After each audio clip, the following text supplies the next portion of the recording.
TTD నెయ్యిలో కల్తీ జరిగింది అని ప్రచారం జరుగుతుంది కదా ప్రభాకర్ రెడ్డి గారు. మొత్తం ఈ ఎపిసోడ్ చూస్తే ఎలా అనిపించింది?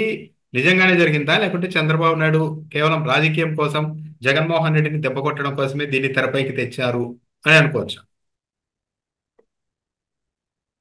జగన్మోహన్ రెడ్డి చాలా రోజుల తర్వాత ఒక డైరెక్ట్ పాయింట్ చెప్పాడు. Just direction politics.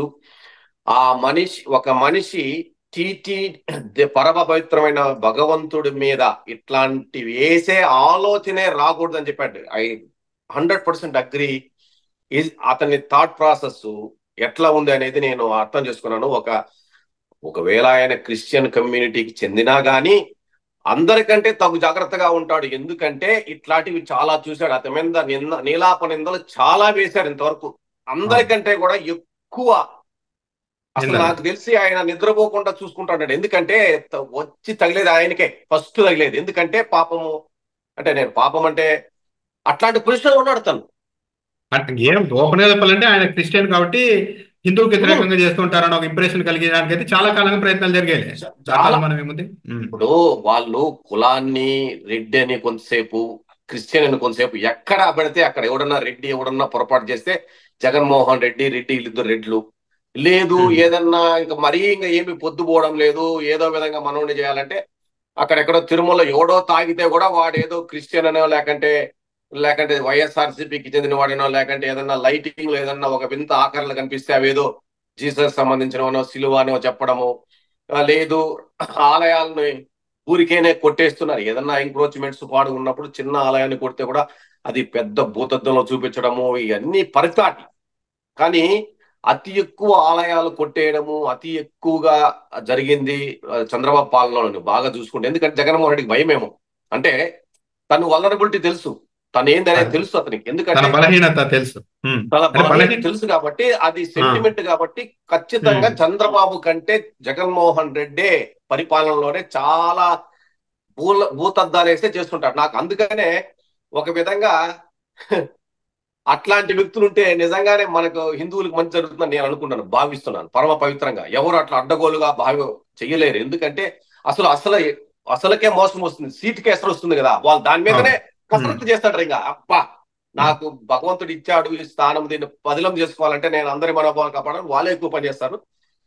ఖచ్చితంగా 100% ఎవరైనా కానీ ఆంధ్రప్రదేశ్ లో ప్రజల మనోభావాలు పక్కన పెడితే ఎంతమందికి దెబ్బతిన్నాయి, ఎవరు ఏం ఆలోచిస్తున్నారంటే మాత్రం ఖచ్చితంగా సామాన్య ప్రజల్లో ఓటర్స్ లో మాత్రం ఖచ్చితంగా ఇది చంద్రబాబు చేతగానితనము. మంచి ప్రభుత్వం అని ఒక 100 years పెట్టినప్పుడు ఒక ముంచేసి పూర్తిగా తుంగలో దొక్కేసి ఇప్పుడు తుంబూర్ర వాయిస్తున్నాడు. అక్కడ పవిత్రత లేదు, ఇక్కడ పవిత్రత లేదు, నాణ్యత లేదు అని ఒక చౌకబారు, ఏ విధమైన ఆధారాలు లేని ఒక అధికారం చేతిలో ఉండి ఆధారాలు లేకుండా, పోని ఆధారాలు ఒకవేళ 2 నెలల ముందు 3 నెలల ముందు ఉంటే దాని మీద చర్యలు తీసుకోకుండా, ముందు ఏమి చర్యలు తీసుకుంటామని చెప్పకుండా ఒక రాయి విసిరేసాడు. నీ ఛానల్లో చూసా, ఒక రాయి విసిరాడు అన్నావు చూడు, నాకు ఐ లైక్ దట్. ఒక రాయి అట్లా విసిరేసాడు. దాన్ని మన సోషల్ మీడియా పచ్చ మీడియా ఒడిసి పట్టుకొని one nation one mother type లో వాళ్ళంతా మా అమ్మకు ఒక 2 నుంచి 3 ఏళ్ల ముందర ఏదో 3 ఏళ్ల ముందర ఏదో వాళ్ళకి నచ్చలేదంట. జిఫ్ఫకో పుర్రెకో బుద్ధి జిఫ్ఫకో రుచి ఏమి.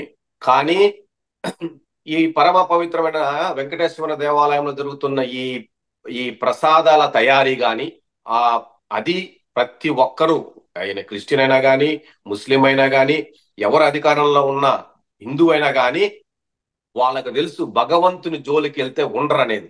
కానీ దాని మీద మరీ రాజకీయాలు చేస్తూ దాంట్లో లేనిపోనివి కల్పించి ఇట్లాంటి వ్యక్తులకు భగవంతుడు ఖచ్చితంగా శిక్ష వేస్తాడు, దానికి అనుభవిస్తాడు. అంటే ఒకటి ఇప్పుడు సరే, వచ్చిన ట్యాంకర్లలో నెయ్యిలో కాస్త కల్తీ ఉంది అని చెప్పారు, లేదు ఏకంగా జంతు కొవ్వే ఉందని రిపోర్టులో వచ్చాయని చెప్పారు. ముఖ్యమంత్రిగా ఉన్న చంద్రబాబు నాయుడు గారు అక్కడి వరకు ఆగింటే సరిపోయేది. ఇదిగో ఇలాంటిది వచ్చింది, మేము అడ్డుకున్నాము, నిరోధించామని చెప్పింటే బాగుండేది. అలా కాకుండా ఆల్రెడీ కలిపేశారు, స్వామివారి నైవేద్యానికి జంతు కొవ్వులతో చేసిన ప్రసాదాన్ని పెట్టేశారు, భక్తులకి తినిపించేశారని చెప్పారు. కానీ దానికి ఆధారం లేదు కదా. ఈ 4 ట్యాంకర్లలో ఏదో జరిగింది మేము కనిపెట్టామన్నారు, కానీ అంతకుముందు జరిగిందో లేదో నిర్ధారణ కాకముందే మొత్తం పెట్టేశారని ఒక ముఖ్యమంత్రి హోదాలో చంద్రబాబు నాయుడు చెప్పడం మాత్రం చాలా ఇబ్బంది కలిగించింది. ఈ రాజకీయం మాత్రం చాలా దిగ్భ్రాంతికరంగానే ఉంది. ఇబ్బంది కాదు, దిగ్భ్రాంతి కాదు, ఇది కుసంస్కారం. అంటే ఒక మనిషి మాట్లాడిన అంటే కొన్ని విషయాలు చాలా తక్కువ మాట్లాడుకోవాలి, కొన్ని విషయాలను గోప్యంగా ఉంచాలి. జరుగును సరిదిద్దడానికి కావాలంటే తగ్గు జాగ్రత్త చర్యలు తీసుకొని దాన్ని ఏ విధంగా చేయాలనేది అది కొన్ని విషయాలలో ముఖ్యంగా.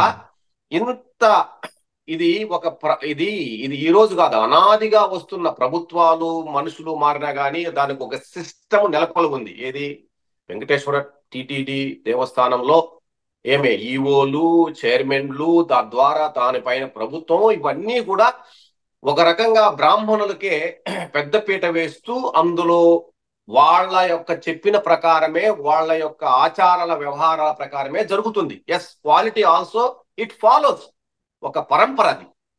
దాంట్లో దాన్ని తీసుకొచ్చి రాజకీయానికి వాడుకునే ఆలోచన చూడండి, దట్ ఈస్ ఏ కుసంస్కారం. అది నిజంగా ఇంకా సైకో పర్వర్టెడ్ చెప్తానండి. నేను ఒక చిన్న పోలిక తీసుకొస్తాను. అంటే ఇట్లాంటి విషయాలు కొన్ని వేదికలు, అంటే ఏది వేదిక ఏంటి, మనం మాట్లాడే మాటలేంటి. ఓకే, జగన్మోహన్ రెడ్డి 1,00,00,000 తిన్నాడు, లేకుంటే జగన్మోహన్ రెడ్డి అదేదో తిన్నాడు, అందులో భారతీయ సిమెంట్స్ లో ఏదో ఇది కలిపారు, అది కలిపారంటే అది వేరే విషయం. కానీ ఇది అసలు ఇది ఇండివిజువల్, ఇది 2 పార్టీల వ్యక్తులకు సంబంధించింది కాదు, ఇది మనోభావాలకు సంబంధించి ఇది పరమ పవిత్రంగా ఉంచాల్సిన విషయాన్ని రాజకీయ వేదికల మీద చంద్రబాబు నాయుడు ఒకవేళ మంచి ప్రభుత్వాన్ని పెట్టుకున్నాడు, ముంచేసి ప్రభుత్వం కోసం పెట్టుకుని దాంట్లోనే అదే చేశాడు వ్యాఖ్యలు. అసలు అనవసరం. అతను చేయాల్సింది ప్రభుత్వం ఏం చేయాలి, ప్రభుత్వం సంబంధించింది చాలా ఉన్నాయి. అది టీటీడీ వాళ్ళు పెట్టుకుంటారు మీటింగ్లు, బోర్డు మీటింగ్లు. Who are you to talk about? స్వయం ప్రతిపత్తి, అది స్వయం ప్రతిపత్తి చెప్పు. ఇందాకనే కొద్ది గంటల క్రితమే 2 నేషనల్ మీడియాతో మాట్లాడుతూ నారా లోకేష్ ఇదే విషయం చెప్పారు. ఎందుకు రిపోర్ట్ 2 నెలల తర్వాత వచ్చింది, అంత ఆలస్యం ఎందుకు జరిగిందంటే టీటీడీ అనేది ఒక ఇండిపెండెంట్ బాడీ, ఈవోను నియమించడం వరకు మాత్రమే ముఖ్యమంత్రి పాత్ర ఉంటుంది, ఆ తర్వాత అది ఇండిపెండెంట్ గా రన్ అవుతుంది కాబట్టి అక్కడ నుండి ఇక్కడ రావడానికి అంత కొంచెం టైం పట్టింది అన్నారు. ఇక్కడ ఏమో రిపోర్ట్ ఎందుకు లేట్ గా వచ్చింది అంటేనే మాకు సంబంధం లేదు, ముఖ్యమంత్రికి సంబంధం ఉండదు, ఈవోని నియమించడం వరకే ఇండిపెండెంట్ బాడీ. రాజకీయ వేదిక మీద వీడికి ఏం పని అంట? అందులో భాగంగా వాడు నెల్లూరు నల్లబాలు గాడికి రిపోర్ట్ ఎట్లొస్తుంది అంటే ఆ టీటీడీ ఈవో ఇప్పుడు అభియోగం చేసింది ఒక పార్టీ అధ్యక్షుడు, ఎవరో చంద్రబాబు నాయుడు, ఒక ప్రభుత్వానికి అధినేత. దానికి స్పందించాల్సింది ఈవో స్పందించాడు. ఆ స్పందన 2 రకాలుగా, ఒక రోజేమో స్పందించినాడు ఒక రకంగా, నెల్లూరు నల్లబాలుగాడు ఒక రిపోర్ట్ తీసుకొచ్చినాడు. వాడికి ఎట్లా వచ్చింది, ఆయనేమో చూసి చదవలే. నెల్లూరు నల్లబాలుగాడికి ఈవో కంటే ముందు వచ్చింది ఆ రిపోర్టు. నెల్లూరు నల్లబాలుగాడు అసలు తీసేసిన తహసీల్దార్ కూడా కాదు. ఆడు రోడ్డు మీద తిరిగే ఒక నల్ల కుక్క. ఆడు నోటికి ఏది వస్తే అది మాట్లాడతాడు. ఆడు మీటింగ్ లో చెప్పాడు. నీకు అర్థమైందని చెప్పిన పాయింట్. మళ్ళా తర్వాత మరుసటి రోజు ఇంకొక స్టేట్మెంట్ ఇచ్చాడు ఈవో గారు. అసలు అన్ని ఆయన క్రోడీకరించి దీంట్లో ఉన్న అపోహల్ని పోగొట్టడానికి అతను చేయాల పనులన్నీ. మీ వీడియోలో ఒకటి చూశాను. When there is such a kind of allegations, first vigilance immediate గా సీజ్ చేయాలి. ఎందుకంటే ఆ ఫ్యాక్టరీ ఏఆర్ అనే దాంట్లో నువ్వు సీజ్ చేస్తే నీకు తెలుస్తుంది వాళ్ళ ప్రాసెస్ ఎట్లా చేస్తున్నారు, ప్లాంట్లో ఎట్లెట్లు ఉన్నాయి, ఏమేమి నిల్వలు ఉన్నాయి, ఎన్ని నిల్వలు ఉన్నాయి. అంటే ఇప్పుడు వాళ్ళు చాలా చేస్తుంటారు కదా, నెయ్యి ఒకటి కాదు కదా, అన్ని నెయ్యి చేసినప్పుడు వేరే కంటైనర్లు ఏమన్నా అనిమల్ ఫ్యాట్ కానీ లేకంటే వెజిటబుల్ ఫ్యాట్ కానీ పోస్ట్ పెట్టారా, జస్ట్ పోస్ట్ పెట్టారా అనేది వాళ్ళకు తెలియాలంటే వాళ్ళు ఇమ్మీడియట్ గా ఫిక్సింగ్ చేయాలా. సింపుల్. ఇప్పుడు శ్యామలరావు ఏం మామూలు వ్యక్తి కాదు, ఐఏఎస్ ఆఫీసర్, సీనియర్ ఐఏఎస్. సరే, తిరుమలకు పంపిన లడ్డూలోనే ఇంత కల్తీ జరిగిందని తెలిసినప్పుడు అది అక్కడితో ఆపాల్సిన విషయం కాదు కదా. ఇంకా ఎంతమందికి అలాంటి సరఫరా చేస్తున్నారు, దాన్ని అంతా అడ్డుకోవాలి అన్న ఒక బాధ్యత గల పౌరుడిగా కావచ్చు, ఒక ఐఏఎస్ ఆఫీసర్గా కావచ్చు, మొత్తం విజిలెన్స్ ని, పోలీస్ ని, వీలైతే తమిళనాడు ప్రభుత్వం పోలీసుల సహకారం తీసుకొని మొత్తం మీరు చెప్పినట్లు ఒక్కసారిగా రైడ్ చేసి అసలు ఎంతెంత ఎక్కడికెక్కడికి పంపుతున్నారని తేల్చాలి కదా. ఆ పని చేయకుండా కేవలం మేము టెండర్లు రద్దు చేశాం, జరిమానా విధించేందుకు ప్రాసెస్ ఇనిషియేట్ చేశామని చెప్పారు అంటే ఇక్కడే చాలా అనుమానాలు కలుగుతున్నాయి.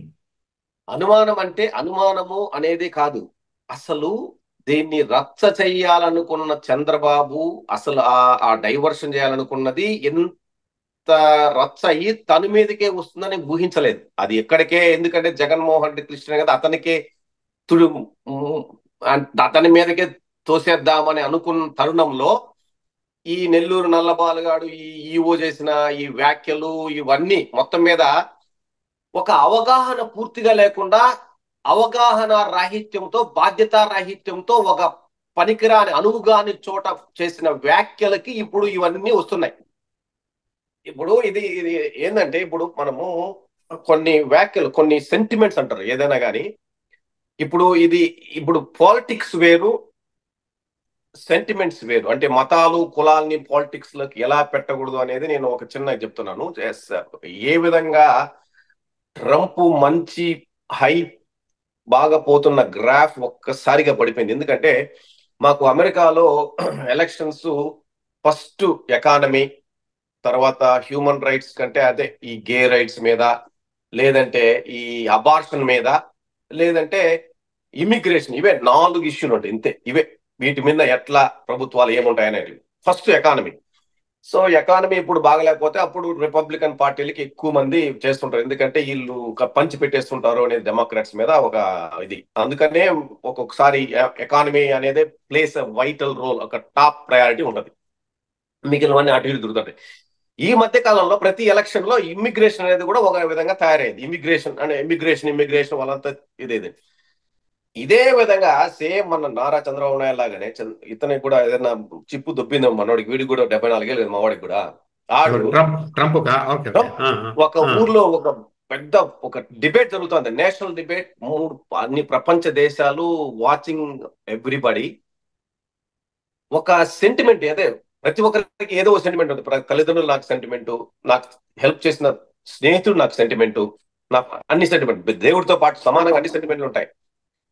సో ఇది ఏమంటే, ఈ సెంటిమెంట్లను ఏ విధంగా రగల్చాలి అనేది నువ్వు చాలా జాగ్రత్తగా ఉండాలి. ఎందుకంటే ఇంత హై టైడ్ లో ఉన్న ట్రంప్ ఒక్కసారిగా ఏదైతే ఈ కొత్తగా వచ్చిన ఇమ్మిగ్రెంట్స్ ఇప్పుడు దేశంలో చొరబడుతున్నారు కదా, వాళ్ళు ఆ పెట్స్ ని తినేస్తున్నాడు అని అన్నారు.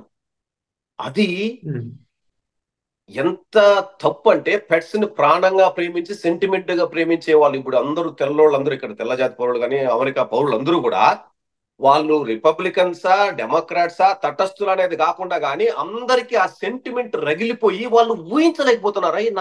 నా నా పెట్స్ ని తింటానంటే వాడు ఊహించుకుంటున్నాడు, ఇట్లా అమ్మో భయపడిపోతున్నాడు. కళ్ళలో కూడా వీడెంత దుర్మార్గురా బాబు, వీడి నోట్లో నుంచి ఇంత పదాలు, ఇట్లా పదాలు వచ్చాయి. నేషనల్ డిబేట్ జరుగుతున్నప్పుడు ఇట్లా జరిగితే ఏమైతుందని భయపడి ఇప్పుడు పూర్తిగా పడిపోయినాడు. సేమ్ అది కూడా జరగచ్చు చంద్రబాబు. ఎందుకంటే తను సబ్జెక్ట్ కాదు, ఫస్ట్ ఆఫ్ ఆల్ ఆ వేదిక అది కాదు, సెకండ్ ఆఫ్ ఆల్ ఆ సమయం అది కాదు.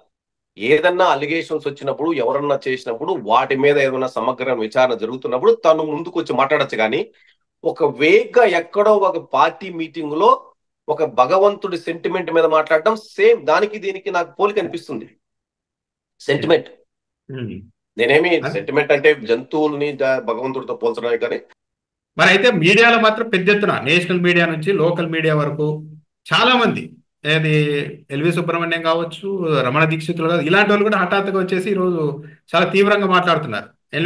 ఎల్వి సుబ్రహ్మణ్యం అయితే అసలు ఇంకా దర్యాప్తు కూడా అవసరం లేదు, శిక్షలు వేసేయాలి వీళ్ళకని మాట్లాడుతున్నారు.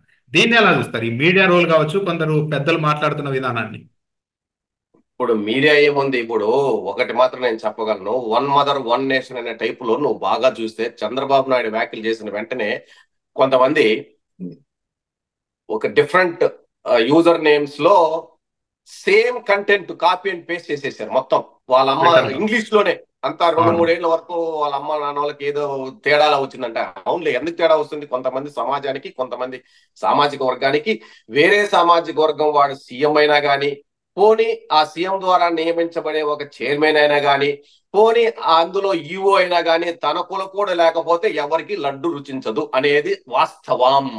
అట్లాంటి మాటలను మనము ఇట్లాంటి జుగుప్సాకరమైన వాతావరణంలో వాళ్ళు రాసే మాటలకు, వాళ్ళు చేసే వ్యాఖ్యలకు ఏ విధమైన ఇంపార్టెన్స్ లేదు. అదే విధంగా జగన్మోహన్ రెడ్డిని విభేదించి వెళ్ళిపోయిన ఒక తీసేసిన తహసీల్దార్ ఎర్వి సుబ్రహ్మణ్యం ఏ పార్టీతో పనిచేస్తున్నాడో అందరికీ తెలిసిన విషయాలే. ఆయన అది ఏ 2000 గవర్నమెంట్ లో ఎవరితో ఎస్ అంటే ఆయన ఉన్న 2018లో ఈయన తిరుమల పోర్టులో గుప్త నిధుల కోసం తవ్వకాలు జరిపారు చంద్రబాబు నాయుడు ప్రభుత్వంలో అని కూడా ఆరోపించారు రమణ దీక్షితులు. అతను అతను తన్ను నన్ను గమనించండి అని ప్రతి ప్రభుత్వంలో ఆ ప్రభుత్వానికి వ్యతిరేకంగా పనిచేస్తుంటాడు. అతనికి సొంత అజెండా ఉంది. తను ఏదో మహా మేధావి అని. ఎవరికి ఎవరు మేధావితనం అనేది అపారమైన జ్ఞానం కాదు, ప్రవర్తన మీద నువ్వు మేధావి అనిపించుకుంటాడు. అంటే ఇది మానవుల్ని డీల్ చేసే వ్యక్తి సంబంధం. ఏమి నువ్వు మంత్రాలు చింతకాయలే రాలవాడు, కానీ నీ నీ యొక్క ప్రవర్తన వలన ప్రజల్లో ఉన్న ఆ సెంటిమెంట్ ని వాళ్ళని ఒక తన్మయత్వంలోకి పంపించగలిగే వాడే పూజారి అవుతాడు. అంటే ఒకటి అనిపించింది ఓవరాల్ వీళ్ళంతా మాట్లాడిన మీడియా తీరు చూస్తే, అంటే ఎవరైతే జగన్ ప్రభుత్వంలో సరైన అంటే ప్రాతినిధ్యం లేదు, మాకు గుర్తింపు లేదనో, లేకుంటే ఉద్యోగాల పరంగా స్థానాల పరంగా ఇబ్బంది పడిన వాళ్ళు, ఏదో విధంగా జగన్ మీద వ్యతిరేకతతో ఇబ్బంది పడిన వాళ్ళంతా ఈ రోజు ఈ విషయంలో ఆయనకు వ్యతిరేకంగా చాలా తీవ్రంగా వెళ్తున్నట్టుగా అనిపించింది. రెండు, ఇక మీడియా ఎలాగో చూస్తూనే ఉన్నాం, మీడియా తొలి నుంచి కూడా ఉంది. ఓవరాల్ గా వీళ్ళంతా మాట్లాడుతున్న వాళ్ళంతా కూడా తొలి నుంచి కూడా జగన్ విధానాలకు వ్యతిరేకంగా ఉన్న వాళ్ళే. ఇక నేషనల్ చాలా 18 అని ఒకటి ఉంటుంది, అది డబ్బులు ఇస్తే చాలు వాడి ఇష్టం ఏమైనా రాస్తాడు వాడు. అసలు ఏమీ లేని చోట ఇంతమంది హిందువుల మనోభావాలు దెబ్బతీసే విధంగా రాజకీయాలు మాట్లాడుతుంటే నిజంగా ఆ మాట్లాడే వాళ్ళని ఇంకా నువ్వు ఇంకేముంటావు, నువ్వు లెక్కేసుకో. అంటే జగన్మోహన్ రెడ్డి కావచ్చు, ఇంకోరు కావచ్చు, అసలు ఇలాంటి కోట్లాది మంది భక్తులు ఉన్న స్వామి విషయంలో ఇలాంటి తప్పులు చేసి అనవసరంగా వ్యతిరేకత ఎందుకు తెచ్చుకోవాలనుకుంటారు? అసలు దానివల్ల ఏమైనా ఉపయోగం ఉంటుందా? నష్టమే కదా, ఆ మాత్రం తెలియదా? అంటే ఎవరు చేయరు కానీ దొరికింది అవకాశం అని చెప్పి మొత్తం అంతా పడుతున్నారు మీద, అలా అనిపించింది. Yes, that is what it is. నేను నీ వీడియోలు చూస్తున్నాను, ఐ థింక్ నాకు కూడా నేను అందుకని నీ వీడియో చూసిన తర్వాతనే నేను కూడా నాది ఏమన్నా కంట్రిబ్యూట్ చేద్దామని వచ్చాను. నేను కూడా your point is well taken, right.